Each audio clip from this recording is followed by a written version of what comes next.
We're here at the ICR Exchange Conference in Miami. Each year there seems to be an overriding theme. I'm here with Jan Rogers Kniffen of the Jan Rogers Kniffen Group. What themes are you hearing out of this year's conference? It's been really interesting because I've been here since the private day started, so I've heard a bunch of non-public retailers speak as well as the public guys. I would say there's a couple of themes. Last year's theme I would have said was top line growth. This year's theme is how do you hang on to what you've got?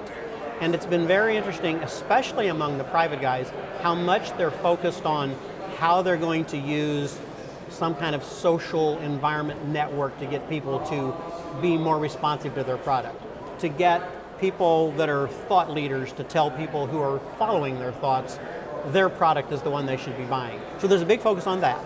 There's also a lot of concern about the fact that we're going to have the higher taxes go in on people's income up to $110,000, a 2% addition to the Social Security tax.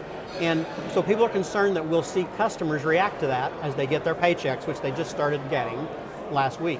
So despite the fact that post-Christmas was fabulous, and January sales have been really good up until this weekend, we're all waiting now to see if the customer really sits down and says, oh my gosh, I have $50 left in my check. Where do I not spend it? I think the first place will be groceries, the second place will be quick serve restaurants, and the third place will be low-end retail, like dollar stores, like discount stores, Walmart, places like that, where people making $30,000 a year go shop, who now have 50 bucks less a month to spend than they had 2 weeks ago. So I think that's going to be part of the theme I'm hearing is how do we react to that? How do we keep that customer in the store? How do we get more of their wallet? If the wallet's smaller, I've got to get a bigger share.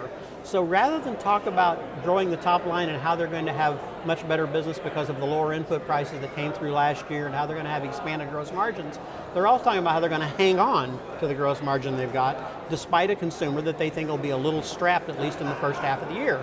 Now, fortunately, energy costs are not killing anybody at the moment, and that is always a big problem when energy costs move. So the big piece of the consumer's budget, food and energy, are what destroy the discretionary spending when it's not a tax increase. So they're all watching those pieces, hoping maybe that'll be part of the offset. I don't think we're going to see energy go down, even though it's stable. And I think food prices are likely to see inflation. So given those components, that $50 less a month is going to come out of somebody's business, and every retailer in this building is sitting around trying to figure out how it's not going to be mine. It's going to have to be out of yours. And it's fascinating. It's fascinating to watch because there's not unbridled enthusiasm. Last year, this was a pretty enthusiastic conference. This year, it's a pretty concerned conference about how we're going to deal with the changes we're seeing in 2013. What about accessories? Because last year it was all about accessories. That was the hot thing. Is that continuing into this year? Clearly, shoes and accessories are still a very big thing, and cosmetics are still a very big thing. What we're seeing is that part of the business outgrow the apparel and the other parts of the business.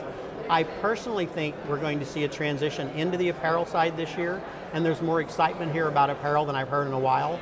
And I think that part of that is because the cost structure is stabilized on apparel and has actually come down and will be coming down for 2 more quarters.